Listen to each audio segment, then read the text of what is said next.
네, 성도 여러분 안녕하십니까? 이제 어느덧 달려오다 보니까 올 한 해도 이번 안식일이 마감인 것 같습니다. 후회 없이 사셨죠? 또 후회함이 있더라도 다 털고서 내년 한 해에는 더욱더 값지고 아름다운 한 해가 되시기를 주의 이름으로 축원합니다. 저는 오늘 디모데후서 4장에 있는 말씀을 가지고 바울의 자전적이고 또 유언에 해당되는 말인 나의 달려갈 길을 마치고라는 제목으로 함께 은혜를 나누도록 하겠습니다. 경랑과 격정의 세월을 살았던 사람이 있습니다. 처음에는 그리스도를 핍박하는 사람으로 인생의 반을 살고 그 다음에는 그리스도 때문에 핍박을 당하는 삶으로 인생의 반을 살다가 결국에는 그리스도 때문에 순교당한 사람이 있습니다. 사도 바울입니다. 그의 인생을 한 단어로 표현할 수는 없지만은 사도 바울의 인생은 포기란 없는 인생이었고 좌절도 모르는 사람이 바울이었습니다. 오직 주님과 함께 전진하고 복음을 전하는 그런 삶을 살았던 사람이 바울이었습니다. 그런 그가 인생의 마지막 길을 앞두고 유언처럼 쓴 글이 바로 디모데서입니다. 그리고 그는 오늘의 본문에서 유언처럼 꼭 쓰고자 하는 말을 우리들에게도 전달해 주고 있습니다. 유언이란 뭡니까? 유언은 고인의 마지막 말이라고 할 수 있습니다. 인생이 마감되는 순간에 얼마 남지 않은 그 시간에 남겨지는 말이기 때문에 함축적이지만 가장 진실한 말이 유언이라고 할 수 있습니다. 여러분들의 유언이 있겠지만 우리가 시대의 성자라고 하는 테레사 수녀는 자신의 삶이 얼마 남지 않았을 때 이런 유언의 말을 했다고 하죠. 아주 짧은 유언인데요. 예수님, 저는 당신을 사랑합니다. 라고 하는 이 말을 2번씩, 3번씩 되뇌었다고 합니다. 참 의미 있는 그런 유언이라고 할 수 있겠습니다. 오늘 이 안식일은 한 해에서 오늘 이 안식일의 의미는 한 해를 마감하는 기점에 서 있습니다. 우리가 살아왔던 한 해는 더 이상 돌아오지 않습니다. 한 해를 살았다는 것은 한 해를 소비했다는 것이고 내가 이 땅에서 살아야 할 인생이라는 시간에서 살 수 있는 시간이 그만큼 줄어들었다는 것을 말합니다. 우리 인생의 어느 경점에는 분명히 마지막이 있습니다.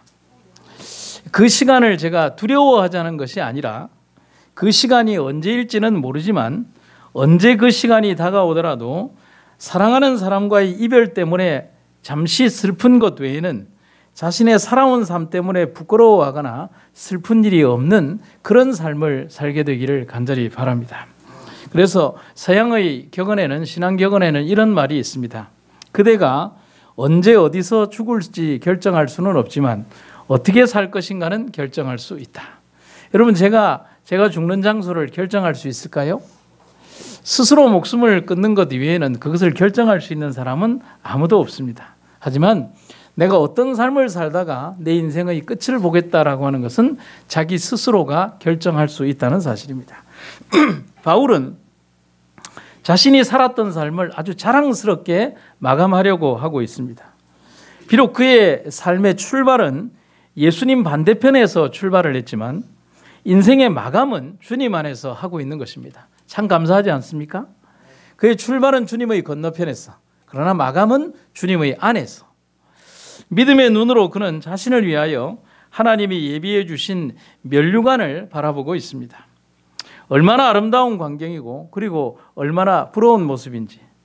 요즘은 제가 아직 이제 50밖에 안 되는, 50의 초반밖에 안 되는 그런 아직 우리 어른들에 비하면 아직 젊고 어린 나이지만 물론 우리 젊은 친구들에 비하면 그렇겠지만요. 누가 가장 부러우냐면 참 많은 인생의 시간을 지내고 난 다음에 멋지게 인생의 자기의 직업에서 은퇴를 마무리하시는 분, 자기의 직업군에서 훌륭하게 마무리하시는 분들을 보면 정말 저분들은 인생을 정말 잘 사신 분들이다라고 그렇게 얘기하는 것입니다. 그래서 우리가 인생의 마무리를 잘하는 것만큼 축복과 은혜가 되는 것은 없습니다. 오늘 우리는 바울의 권면을 보면서 우리의 삶도 마지막도 바울처럼 되기를 여러분과 제가 함께 기도하시기를 간절히 바랍니다. 한 젊은이가 목사님에게 찾아왔습니다. 그리고 이 젊은이가 궁금해하고 그리고 또 듣고 싶은 대답을 듣고 싶어서 이런 질문을 했습니다. 목사님, 사람이 죽기 얼마 전에 회개하면 될까요? 라고 했습니다. 여러분 어떻게 대답하시겠습니까? 그러니까 목사님 대답은 몇 분이면 되지 라고 했어요. 왜 몇 분이면 됩니까? 십자가상의 강도가 죽기 얼마 안 전에 회개를 했으니까요. 그러니까 이 청년이 딱 듣고 난 다음에 너무 기분이 좋았습니다. 그거 참 좋군요. 그러면서 이제 아주 즐거운 마음으로 가방을 메고 이제 놀러 나가려고, 인생을 즐기러 나가기 위해서. 그러면 교수님, 저 역시도 같은 생각입니다. 그러면 저는 가볼 데가 있어서 어디 가보겠다는 겁니까? 즐기러 가볼 데가 있다는 것입니다. 그가 이제 사무실을 나가려고 할 때 목사님이 그에게 의미심장한 질문을 드립니다. 그럼 자네는 언제쯤 죽을 것인지 자네는 알고 있나? 라고 했습니다. 그러니까 청년이 뭐라고 해요? 아니 무슨 그런 얘기를 하십니까? 제가 언제 죽을지 어떻게 압니까? 라고 하니까 목사님이 대답을 하기를, 그렇다면 지금 바로 준비하는 게 좋은 생각 아닐까라고 했습니다. 여러분, 이 짧은 대화의 글 속에는 우리가 의미 깊게 생각해야 되는 부분들이 있습니다. 어떤 사람도 죽음을 완벽하게 준비할 수 있는 사람은 없습니다. 그러나 우리가 하나님 안에 있다면 죽음이 온다 해도 두렵지 않을 것입니다. 여러분, 장례식장에 한번 가보거나 슬픔을 당한 어떤 그런 곳들에 가보면 그 사람들이 그 누구도 그 슬픔을 미리 예견하고 그 슬픔에 대하여 몇 월 며칠 날 그것을 준비하고 있겠다라고 하는 사람이 이 세상에 아무도 없습니다. 평생을 모셔왔던 아버지와 어머니가 돌아가시는 그날에도 그분들이 언젠가는 떠날 것이라는 사실을 알지만은 그날이 오늘이라고 생각하는 사람은 아무도 없다는 사실이죠. 백수를 낳은 어른도 마찬가지고 백십수를 낳은 어른도 마찬가지고 그날이 오늘이라고 생각하는 사람은 아무도 없습니다. 그 일에 대하여 준비할 수 있는 사람은 없다는 사실이죠. 하지만 우리가 하나님 안에 있다면 그 죽음이라고 하는 사실을 우리는 두려워하지 않을 수 있다는 사실입니다. 왜냐하면 오직 하나님만이 죽음이라는 문제를 해결해 줄 수 있기 때문인 것입니다. 바울은 바로 그것을 믿었습니다. 그리고 우리도 그 진리를 믿어야 한다는 사실입니다. 삶의 우리 시작점이 있었고 삶의 마지막이 언제 우리에게 도래한다 할지라도 우리가 주님 안에 있다면 그것은 끝이 아니라 새로운 시작이라는 사실을 여러분과 제가 잊지 마시기를 간절히 바랍니다. 바울은 그래서 우리에게 두 가지를 권면합니다. 첫 번째는 너희 직무를 다하라라고 권면을 하고 있습니다. 디모데서는 디모데에게 보낸 개인적인 편지서가 디모데서입니다. 교회를 돌보는 직무를 맡았던 제자요 영적인 아들이었던 디모데를 위해서 이제 죽음이 얼마 남지 않은 긴박한 이 시간에 그는 가장 남기고 싶은 글을 디모데를 위하여 쓰고 있다는 사실이죠. 그런데 여기에서 바울은 디모데에게 세 가지를 권면이자 명령을 하고 있습니다. 첫 번째는 뭐냐면 모든 일에 근신하라라고 명령을 하고요. 두 번째는 고난을 받으라라고 명령을 하고 있고 세 번째는 전도인의 일을 하라고 명령을 하고 있습니다. 그러면서 이 세 가지를 다 합쳐서 뭐라고 얘기를 하냐면 너의 직무라는 표현을 쓰고 있습니다. 이 세 가지가 뭐라고요? 너의 직무라는 표현을 쓰고 있습니다. 여러분, 하나님께서 우리들에게 말씀하신 바울을 통해서 말씀하신 이 세 가지의 일들은 권면과 명령은 단순히 디모데에게 주어진 직무만이 아니라 여러분들의 직무이기도 하며 저의 직무이기도 하다는 사실을 잊지 마시기를 간절히 바랍니다. 여러분의 첫 번째 직업은 전도인이고 여러분의 두 번째 직업은 세상에서 살아가야 하기 때문에 어쩔 수 없이 가지는 그 직업이 여러분들의 현재의 녹을 받고 일하는 그 직업이라는 사실, 첫 번째 생명으로 주신 하나님께서 우리들에게 주신 그 생명의 직업인 전도인의 그 직업을 여러분과 우리가 잊지 마시기를 간절히 바랍니다. 그런데 바울은 처음의 명령으로 모든 일에 근신하라라고 명령을 하고 있습니다. 여러분, 근신의 말의 뜻이 뭡니까? 근신, 예를 들면 우리 신경욱 집사님 근신하십시오라고 하면 좀 어떤 느낌이 있습니까? 좀 혼나는 느낌 같습니까? 옛날에 뭐 학교 다니다 보면 근신해라고 합니다. 근데 이 말의 뜻은 뭐냐면 두 단어가 한자로 보면은 똑같은 단어입니다. 삼가하다 근, 삼가하다 신입니다. 조심하라는 뜻이죠. 근데 헬라말로 보면은 이 말은 네페라는 말인데 원어적인 의미는 술을 절제하다라는 의미를 가지고 있습니다. 그러니까 술을 절제하다는 의미 중에서 더 큰 의미는, 그러나 이것을 더욱더 넓은 뜻으로 보면은 경계심을 가지고 자기를 지켜 뭐 하는 것? 자제하는 것을 말할 때 네페 혹은 근신이라는 말을 하고 있는 것입니다. 바울은 이곳뿐만이 아니라 여러 곳에서 여러 글에서 근신의 중요성을 설명을 하고 있습니다. 디모데전서 3장 2절에 보면 이런 말이 있습니다. 그러므로 감독은 책망할 것이 없으며 쭉쭉쭉 이렇게 돼 있다가 뭐 하는 사람이며 절제하며 그 다음에 근신하며라고 기록이 되어 있습니다. 그리고 마지막 시대의 치명적인 죄 중의 하나가 절제하지 않는 것이다라고 얘기를 하면서 이어지는 성경절에서 이렇게 얘기를 하고 있습니다. 마지막 시대에는 무정하여 사랑이 없고 용서할 줄 모르고 비방을 일삼고 그 다음에 뭐라고 되어 있습니까? 자제할 줄 모르고 폭력적이고 선을 싫어하고 배신을 일삼고 조급하고 자만하여 허풍을 떨고 하나님보다 세상 쾌락을 더 좋아하고. 결국은 뭐냐면 그리스도 안에서 우리에게 주신 바울을 통하여 우리에게 준 그 세 가지의 명령 가운데 근신하라는 것은 그리스도인으로서 삼가며 자기를 돌아보며 경계하며 절제하다는 그 표현의 반대가 세상 속에서 마지막 시대에 이 그리스도 안에서도 그리스도의 교회 안에서도 일어날 일들이며 우리의 품성의 왜곡이 그렇게 일어날 수 있다는 사실입니다. 예수님은 제자들의 마음속에 싹트는 교만심과 이기심을 제거하기 위해서 직접 그들의 발을 씻기셨습니다. 그러면서 놀라는 제자들에게 뭐라고 얘기를 하냐면 이렇게 얘기를 하죠. 내가 주와 또는 선생이 되어 너희의 발을 씻겼으니 너희도 서로 발을 씻기는 것이 옳다 했습니다. 여러분, 주와 선생이 발을 씻기는 것이 평상적인 일은 아니죠. 그런데 주님도 되고 선생이 된 그분이 너희들의 발을 씻겼다면 하물며 너희들은 당연히 발을 씻기는 것이 옳지 않으냐라고 예수님께서 말씀하시는 것입니다. 여러분, 미국 사람들이 가장 존경하는 대통령이 누군 줄 아시죠? 미국의 16대 대통령? 에브라함 링컨입니다. 그래서 에브라함 링컨이 우리나라로 따지면 5만 원권에 있거나 2만 원권에 있거나 만 원권에 있지 않고 1센트 동전에 링컨의 얼굴이 기록되어 있는 것은 가장 가난한 자라도 소유할 수 있는 돈 1센트에 링컨의 얼굴을 그려서 모든 사람들이 링컨을 닮는 그런 삶을 살자는 의미로 링컨의 얼굴을 1센트 동전에 기록을 해놨다는 것입니다. 그런데 링컨의 일화 가운데 이런 얘기가 있어요. 그가 대통령으로 재직하고 있을 때 하루는 백악관 층계 계단에서 링컨이 직접 구두를 닦고 있었습니다. 여러분, 구두를 닦고 있을 때 누가 가장 놀랐을까요? 보좌관이 잠깐 어디 나가 있는 동안에 링컨이 이제 이렇게 자기의 구두를 이렇게 닦고 있으니까 이를 본 비서와 보좌관이 들어와서 그냥 기절을 할 것 같은 것이죠.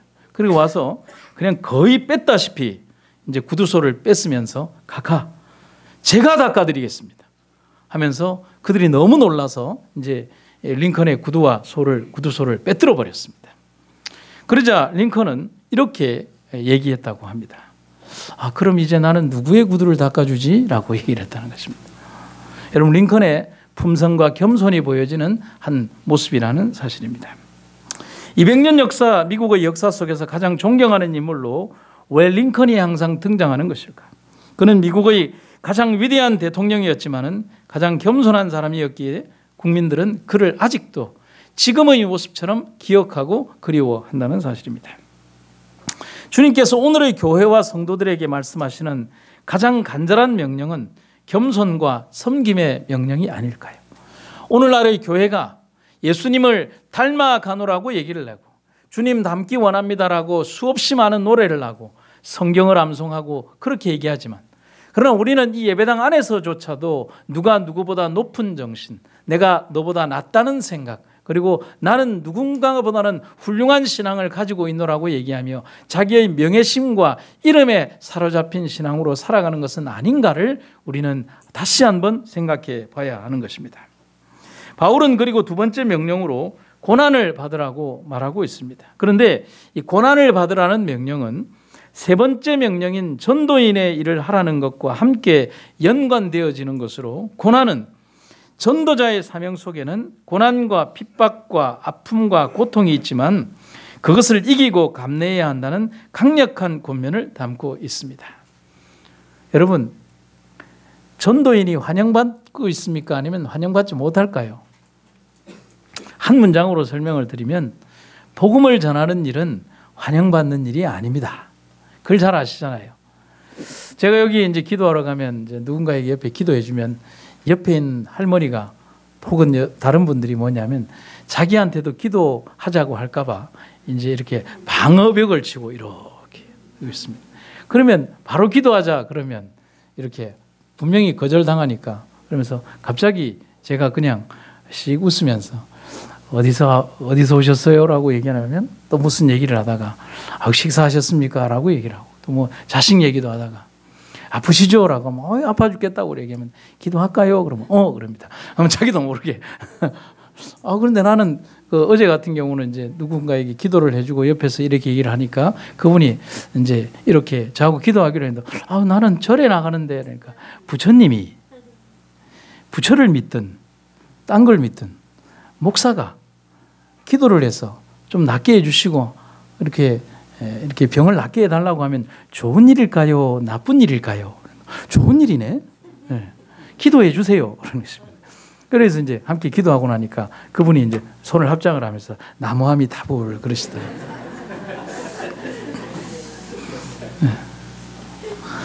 네. 복음을 전하는 일은 그렇게 환영받는 일은 아닙니다.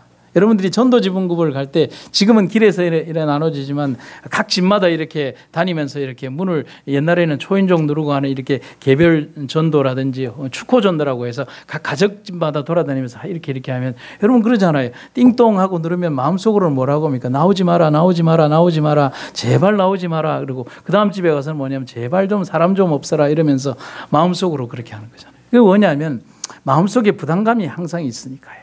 뭔가 복음을 전하는 일들에 있어서 두려움과 그리고 어색함과 그리고 이런 일들 자체를 사람들이 싫어한다는 선입견 그런 것들 우리는 결국은 뭐냐면 그런 반대와 그들이 좋아하지 않음 속에서도 그들에게 복음을 전하고 그 한 장의 전도지가 1000명에게 혹은 10,000명에게 전달되었을 때 그 10,000명 중의 한 사람이 전도지 한 장을 들고 이 예배당을 올 때 우리는 그때의 하나님의 섭리를 보게 되는 것입니다. 여러분 복음을 전하는 일은 환영받는 일은 아닙니다. 그렇다고 여러분들에게 돈벌이가 되는 것도 아닙니다. 수없이 많은 반대와 비웃음을 동반하는 것이 전도인의 사명이고 고난의 길입니다. 하지만 바울은 그 일을 끝까지 하라고 명령하고 있습니다.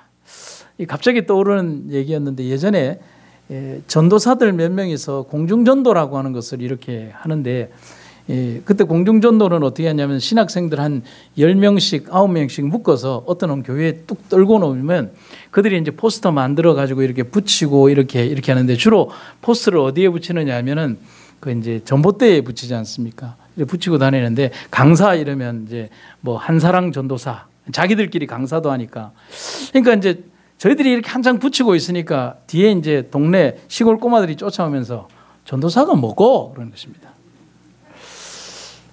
그러니까 옆에 있는 꼬마가 몰라 뭐 도산 모양이지. 그러니까 옆에 있던 한 친구가 뭐라냐면 그것도 모르나 전봇대에 포스터 붙이는 도사 아이가 뭐 그러더라고. 그날 저녁에 와서 우리가 이제 전도회가 끝나고 난 다음에 이렇게 그 얘기를 가지고 얘기를 하면서 교수님이 질문을 했을 때 신학생 중에 누가 그런 얘기를 했습니다. 전도사가 뭐고? 라고 이제 교수님이 물으니까 한 전도사가 이런 얘기를 했습니다. 그전에는 전도사의 의미를 그냥 전도하는 사람이라고 했는데 그게 아니라 전도하다가 죽는 사람이 전도사입니다. 거기에 스승사자를 쓴 게 아니라 죽을 사자를 쓴 것입니다. 그렇게 생각합니다. 비록 사람들에게 환영받지 못하는 일이지만 복음은 모든 사람들에게 전달되고 있습니다. 때로는 반대와 죽음의 공포가 우리의 앞길을 막았었지만 전도인의 사명은 그치지 않았습니다. 수없이 많은 순교자들의 피가 복음을 전하고 또 전하는 것입니다. 한 사람의 피 위에 10명의 영혼이 10명의 피 위에 100명의 영혼이 그렇게 복음은 전달되는 것입니다. 그 희생 위에 우리가 서 있다는 사실을 잊지 마시기를 간절히 바랍니다. 제가 한 목사님의 이야기를 좀 들려드리겠습니다. 시골 교회를 섬기는 한 목사님이 있었습니다. 그 목사님이 어느 날 교통사고를 당하시고 난 후에 목을 움직이지 못하는 장애를 입었습니다. 하지만 목사님은 그런 몸으로 승합차를 운전하면서 먼 데 있는 교인들을 실어와 예배드리고 또 실어다 주면서 그렇게 목회를 25년을 이어갔습니다. 참 성실하게 교회를 지키고 또 목회를 하셨습니다. 그러던 어느 날 그는 주일 예배 뒤에 교인들을 싣고 시골길을 달리다가 어떤 소녀를 치게 되었습니다. 사실은 치었다기보다는 10살 된 그 여자아이가 뛰어들었습니다. 정신이 조금 이상한 여자아이가. 정신장애가 있는 아이가 차로 뛰어들었습니다. 더 큰 문제는 그 여자아이가 마을에 있는 무당의 손녀딸이라는 것입니다. 무당집에서 난리가 났습니다. 몸도 건강치 못한 무슨 목사가 무슨 운전을 한다고 사람 잡는 목사라고 하면서 이거는 보통 일이 아닌 것입니다. 아마도 무당은 이번 기회에 눈에 가시였던 목사와 그 가족을 마을에서 완전히 내쫓아야 된다라고 마음을 먹었습니다. 방법이 없었습니다. 목사님은 기도 외에는 방법이 없었습니다. 그는 집으로 가서는 그때부터 교회에 가서 엎드려 기도했습니다. 그 기도의 제목은 두 가지밖에 없었어요. 아이가 머리를 다쳤는데 더 큰 장애를 아이가 입지 않도록, 안 그래도 아이의 머리가 혼란스럽고 그 다음에 아이가 옳지 않았는데 더 크게 나빠지지 않도록 해달라는 거. 그 다음에 이제는 병원 치료를 받고 나면 이제 합의를 해야 되는데 이 무당이 얘기하는 합의금이 수천만 원에 이르는 것입니다. 그리고 이 돈을 마련할 수 있도록 해달라는 기도였습니다. 시간은 흘러갔고 그 다음에 아이는 입원한 지 넉 달이 지났습니다. 그리고 아이는 넉 달 만에 퇴원을 했습니다. 이제 합의금을 주고 이제 마무리를 해야 되는데 이 교인들이 이제 어떻게 모아가지고 합의금 전부 다는 아니지만 어느 정도 성의가 될 만한 금의 돈을 상당한 돈을 모아서 이제 합의를 보려고 하는데 아니 무당이 합의금을 안 받겠다는 것입니다. 이유는 이랬습니다. 정신장애를 앓던 아이가 교통사고 후에 정신이 돌아와 버린 것입니다. 그런데 이 일을 보면서 무당은 정확하게 보았던 겁니다. 그 아이와 평생을 무속인으로 살았던 무당은 하나님의 능력을 본 것입니다. 그 아이를 위해서 수년 동안 얼마나 많은 굿과 귀신과 잡신을 불러서 아이의 정신이 돌아오기를 그렇게 했는데 어느 날 교회 차에 부딪힌 그 아이가 넉 달 동안 입원해 있는 그 과정에서 매일매일 변화되어 밝은 모습으로 돌아오는 과정을 보면서 결국은 내가 믿었던 신이 가짜 신이었다는 사실을 알고 그가 마음에 하나님을 받아들이게 된 것입니다. 그래서 그는 평생을 지금까지 섬겼던 신을 버리고 하나님을 받아들이게 된 것입니다. 그런데 일은 이렇게 끝나지 않았습니다. 친구들과 그를 아는 성도들이 합의금의 보태라고 갖다 준 돈은 교회 건축 자금이 되었습니다. 그리고 나머지의 모자라는 돈은 무당이 자기의 재산을 헌납을 해서 아름다운 예배당을 짓게 되었다는 사실입니다. 아멘 아닙니까? 그렇게 하나님은 당신의 백성을 지키시고 우리가 생각할 수 없는 기이한 방법으로 영혼을 이끄신다는 사실. 여러분 하나님의 능력을 간과하거나 하나님의 능력을 제한하거나 하나님의 능력을 무시하는 그런 사람들이 되지 않기를 간절히 바랍니다. 하나님은 분명히 우리를 지키시는 분입니다. 때로는 길이 보이지 않고 때로는 눈물이 나도 하나님만을 의지하고 달려가면 바로 거기에 주님이 나의 아픔을 다 해결해 주시고자 서 계신다는 사실입니다. 바울은 그래서 이렇게 말하고 있는 것입니다. 나의 달려갈 길을 마치면 면류관이 예비되어 있다라고 말하고 있는 것입니다. 그래서 디모데후서 4장 6절부터 8절에 보면 이 바울이 얘기하기를 나를 위해 예비된 면류관이 있다라고 얘기를 하고 있습니다. 바울은 그 어느 때보다도 자신의 순교가 가까워졌음을 강하게 말하고 있습니다. 그러나 바울은 그의 죽음과 순교가 가까워지는 시점이지만은 절대로 두려워하지 않고 있습니다. 그 이유는 자신이 하나님의 사업과 일과 복음 전파라는 전도자의 사명을 다하여 수행했기 때문에 후회함이 없었어요. 그래서 바울은 믿음을 지켰으니라고 기록하면서 오직 주님의 편에서 변하지 않는 믿음으로 지금까지 왔고 역시 지금도 후회하지 않을 것이며 서로 내 생명이 여기에서 다한다 할지라도 두려워하거나 후회하지 않을 것이라고 고백하고 있는 것입니다. 여러분 우리가 인간을 닮아갈 필요는 없지만 바울의 이 믿음은 정말 부러운 믿음이라고 말씀드리고 싶습니다. 우리는 살아가면서 나 자신과 내 삶에 사로잡힌 그런 사람으로 살아온 것은 아닌지 하늘을 바라본다고 하면서 끝없이 세상 속에 머물려고 했던 우리의 삶은 아닌 것인지를 생각해 볼 필요가 있습니다. 여러분들이 가지고 계신 찬미가 1장과 2장의 노래가 무슨 노래인지 아십니까? 1장과 2장. 흔히 말하는 송영이라고 하죠. 예전에는 이 노래가 제일 뒤에 있었는데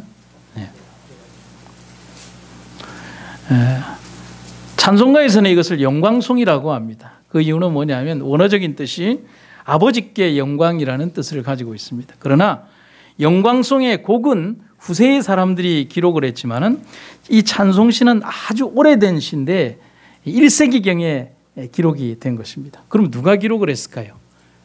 저자는 모릅니다. 왜냐하면 이 찬미가 1장과 2장에 기록된 이 노래를 다른 말로 순교자의 노래라고 합니다. 그 이유는 뭐냐면 로마 박해시대 때의 신도들이 사형장에 끌려가면서 이 불렀던 찬송이 노래가 된 것이 바로 지금의 영광송이라고 하는 이 찬송이기 때문에 그렇습니다. 순교자들은 죽어서 하나님께로 돌아가는 것을 끝이 아니라 행복한 해결로 생각해서 영광의 찬송을 부르며 십자가 형틀이나 사자 앞이나 그리고 화형주 앞으로 걸어가면서 그 마지막 순간까지 자기의 입술로 하나님께 영광을 돌리며 그들의 삶을 마감했다는 사실입니다. 여러분, 오늘 우리가 얼마나 부끄러운 모습으로 살아가는 것인가를, 그리고 그들의 피 위에 우리들이 서 있음을 여러분과 제가 잊지 마시기를 간절히 바랍니다. 종교개혁 시대에 이런 일화가 있습니다. 보헤미아의 종교개혁가 이안 후스가 1415년 7월 6일에 콘스탄츠 공의회에서 이단자로 당조되어서 화형에 처해질 때 집행관들이 그의 목을 무거운 쇠사슬로 묶었습니다. 그러자 후스는 감격에 찬 음성으로 이런 마지막 기도를 드렸습니다. 오 주여, 예수여, 감사합니다. 주님께서는 나를 위하여 두 손이 묶이셨는데 나 같은 죄인이 감히 주님처럼 묶이는 영광을 받았으니 이 얼마나 영광스러운 일입니까? 이제 나는 정말 주님의 종이 되었나이다. 아무리 두려운 현실이 공격해온다 할지라도 주님과 함께 생애한 사람은 죽음의 공포를 이기게 되는 것입니다. 여러분, 이기는 것만이 아니라 승리자가 된다는 사실입니다. 그래서 바울은 이미 자신의 모습을 묘사하기를 관제와 같이 벌써 내가 부음이 되었다라고 기록하고 있습니다. 여러분, 관제가 뭡니까? 관제란 구약시대에 행해진 각종 희생제사 중에 하나였습니다. 주로 포도주를 붓는 의식이었고 포도주 외에 기름이라든가 동물의 피를 붓는 의식의 희생제사가 관제라는 것입니다. 곧 이 말은 자신이 제물의 모습처럼 순교를 당할 것임을 비유해서 말하는 것입니다. 그리고 자신의 죽음에 대한 시간에 대해서도 가까웠다라는 구체적인 표현을 쓰고 있다는 사실이죠. 죽음이 가까워 오고 있는 것입니다. 그러나 사도는 우리에게 자신의 죽음이 가져다 줄 두려움을 전하려고 하는 것이 아닙니다. 7절에서 이어지는 아름답고 견고한 믿음의 이야기를 전하고 싶은 것입니다. 내가 선한 싸움을 싸우고 나의 달려갈 길을 마치고 무엇을 지켰으니? 믿음을 지켰으니. 우리는 여기에서 분명히 알고 있어야 합니다. 여기에서 바울이 말하는 싸움은 그의 생명을 걸어야만 했던 싸움이고 이기지 않으면 자신이 영원히 죽어야 하는 물러설 수밖에 없는 마지막 싸움이었습니다. 그러나 그것이 그리스도를 위한 싸움이었기에 바울은 이 싸움에다가 이름을 넣어놨는데 무슨 싸움이라고요? 선한 싸움이라고요. 어떤 싸움이라고요? 선한 싸움이라고요. 조금 더 바꾸어 얘기를 하면 의로운 싸움이라고요. 여러분, 우리도 이 선한 싸움의 주인공들임을 잊지 마시기를 간절히 바랍니다. 바울만이 아니라 대쟁투의 중심에 그 전쟁터 위에 우리가 서 있다는 사실입니다. 살아왔던 그런 모습으로 이 전쟁터 위에 임하시겠습니까? 그렇게 살아왔던 그 모습으로 이 전쟁터 위에 계속 가시겠습니까? 아니죠. 바울처럼 준비된 모습으로, 하늘을 향해 가기 위한 마지막 준비된 모습으로, 그리고 마지막 삶을 위한 준비된 모습으로 주님 앞에 그렇게 살아가는 우리가 되기를 간절히 바랍니다. 바울은 달려갈 길이라는 표현을 쓰고 있는데요. 이 말에서, 바울의 말에서 우리는 뭐냐면 마라톤 코스를 연상하게 됩니다. 40km가 넘는 긴 여정을 뛰어가는 운동선수는 어느 한순간에도 쉬어서는 안 됩니다. 마지막 결승점이 다다를 때까지 자기의 사명을 충실히 그리고 참고 인내하며 가야 하는 것입니다. 바울은 그렇게 자신의 길을 싸우며 지금까지 왔고 이제는 마치려 한다라고 말하고 있습니다. 그리고 그렇게 바울은 로마에서 순교당했습니다. 여러분, 바울이 어떻게 죽었는지에 대해서 여러분 알고 계십니까? 여러분, 바울이 이제 죽었던 로마 참수교회라고 하는 바울 참수교회라고 하는 곳에 가면 큰 돌기둥이 있는데 사람의 그 한 이렇게 어깨 높이만큼 되어 있는 이런 흰 기둥이 있습니다. 제가 그 돌을 찾았는데 이제 그 돌이 실제 있는데 인터넷에 있는데 너무 사진이 영상이 좋지 않아서 설명만 드립니다. 이렇게 안교단상 크기의 돌이 있으면 그 둥근 돌 위에 바울의 머리를 대고요. 도끼로 내려찍어서 바울의 머리가 이렇게 반쯤 이렇게 참수를 당하게 되는 것입니다. 그래서 남겨져 있는 그 바울이 참수당했던 그 죽었던 그 돌은 지금도 남아 있는데 한쪽 부분이 이렇게 깨어져 있습니다. 왜냐하면 바울의 머리를 치면서 날아가 그 관통을 하고 그 도끼 끝이 돌을 치면서 돌의 일부분을 깨어낼 만큼 강하게 내리쳤던 것입니다. 로마에는 그때 바울이 순교당했다는 그 돌기둥이 한쪽 부분이 깨어진 채 있습니다. 바울은 자신의 긴 선교 여행이 로마에서 끝날이라는 사실을 알고 있었습니다. 저는 이 이야기에서 제 자신의 부끄러움을 느끼게 되는 것입니다. 그는 알면서도 로마로 갔고 그리고 로마에서 죽었습니다. 그 이유는 로마에 복음을 전하고자 하는 하나님의 선교적 명령이자 자신의 선교적 사명 때문이었습니다. 하나님께서 바울을 사용하시는 마지막 목적은 그를 이 땅에 오래오래 살게 하여 끝까지 사는 것이 아니라 그가 전도를 하다가 로마에서 죽는 것이 그를 부르신 하나님의 뜻이었다는 사실이죠. 바울은 그러나 죽는 것에 두려워하지 않았고 마지막까지 하나님의 그 마지막 사자로서 사는 것이 그리고 죽음을 맞이하는 것이 그의 일이었기에 아낌없이 그런 순교의 반열에 들었다는 사실이죠. 기독교의 교부이자 평신도 신학자인 터툴리아는 그래서 이런 얘기를 합니다. 순교자의 피는 교회의 씨앗이다라고 했습니다. 우리도 언젠가는 바울처럼 인생의 걸음을 멈출 때가 올 것입니다. 어떤 이는 한참 후에, 어떤 이는 생각보다 너무 빠른 시간 내에 그 시간이 찾아올 것입니다. 하지만 우리도 바울처럼 고백할 수 있는 믿음을 가지게 되시기를 간절히 바랍니다. 지치고 힘들어도 마지막 마라톤의 결승점을 가슴으로 터치할 때까지 심장이 터져나가는 고통이 그에게 있다 할지라도 그러나 마지막 끝선상을 통과하기 위하여 마지막 힘을 향해서 뛰어가는 그런 신앙인의 모습으로 포기하지 말고 좌절하지 말고 꼭 승리하는 그런 여러분과 제가 되기를 주의 이름으로 축원합니다. 마지막으로 한 이야기를 좀 들려드리도록 하겠습니다.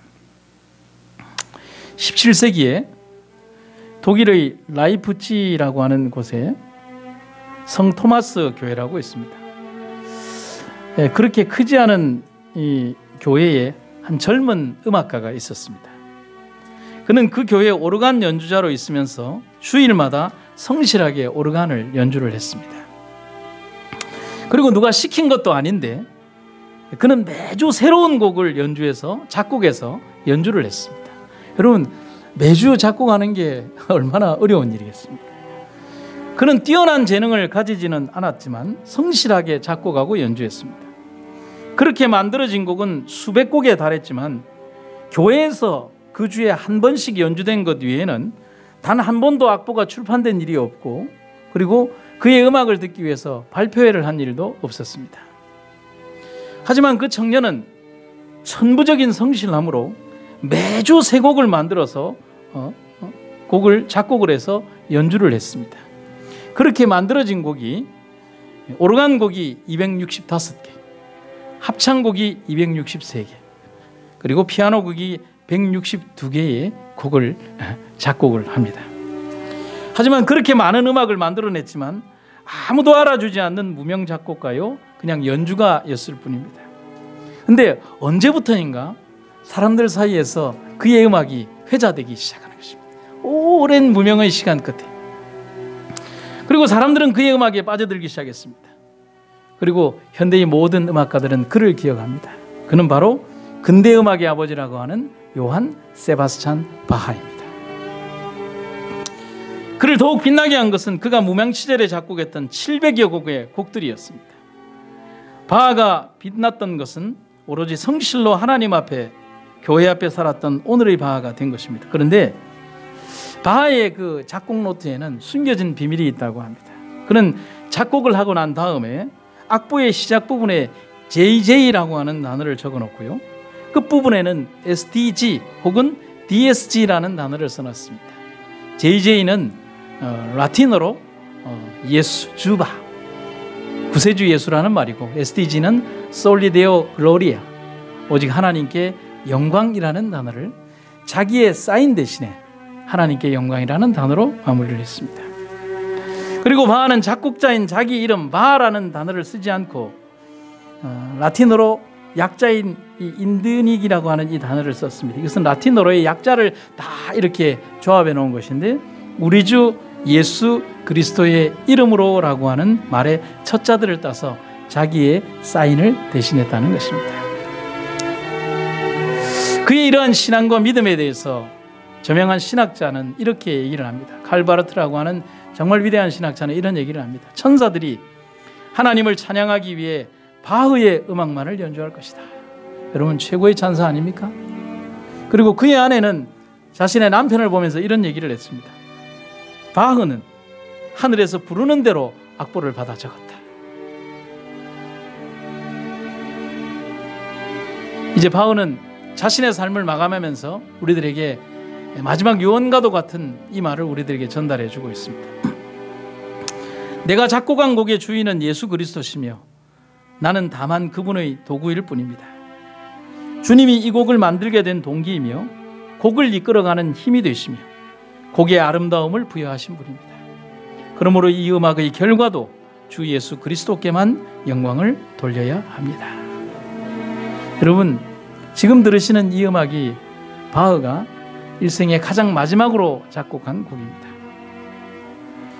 BWV 668번이라고 하는데, 곡의 제목은 저는 이제 주님의 보좌 앞으로 나아갑니다. 위대한 음악가의 아름다운 겸손에 그의 음악은 더욱더 하늘을 담고 있습니다. 여러분, 그래야 합니다. 하나님을 위하여 나를 감추고 주의 영광을 드러내는 삶을 살아야 합니다. 그것이 우리의 삶이고 그렇게 살아야 하는 우리의 삶이 되기를 간절히 바랍니다. 그런 삶을 산 바울은 우리를 위하여 면류관이 예비되었다라고 말하고 있습니다. 모든 사람들에게 예비된 면류관. 여러분, 저는 설교를 마치면서 그 면류관이 어떤 면류관인가를 여러분들에게 말씀드리고 싶습니다. 가시 면류관에서 그것이 변하여 영광의 면류관으로 바뀐 그 면류관이 우리의 면류관이 된다는 사실. 주님은 가시 면류관을 쓰셨지만 우리에게는 영광의 면류관을 주시기 위하여 주님은 그런 고통을 당하신 것입니다. 주님의 피 흘리신 생명의 값으로 만들어주신 이 아름다운 면류관, 그것을 받으라고 바울은 이야기하고 있습니다. 그 면류관의 아름다운 주인공들이 되시기를 주의 이름으로 축원합니다. 아름답고 행복한 안식일, 주님의 크고 아름다운 사랑이 함께하는 여러분과 제가 되기를 주의 이름으로 축원합니다.